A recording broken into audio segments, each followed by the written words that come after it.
এই যে ইনি হচ্ছে শ্যাডো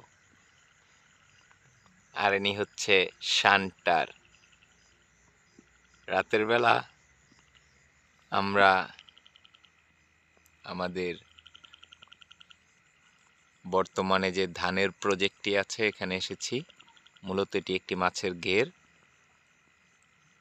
এখন আমরা এখানে ধান রোপণ করেছি। এমনি রাতের বেলা জাস্ট ঘুরতে আসলাম। আর দুজন সঙ্গী বিশ্বস্ত বডিগার্ড। শ্যাডো শ্যাডো শ্যাডো উঠে দাঁড়াও।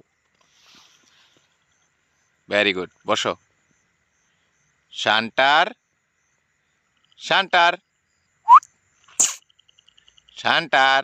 এই শ্যাডো তুমি মাথা সরো, তোমার জন্য দেখা যাচ্ছে না।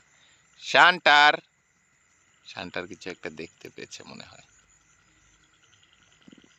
তো এরা দুজন রাতের বেলা নিঝুম রাতে আমার সঙ্গী, খুব সুন্দর।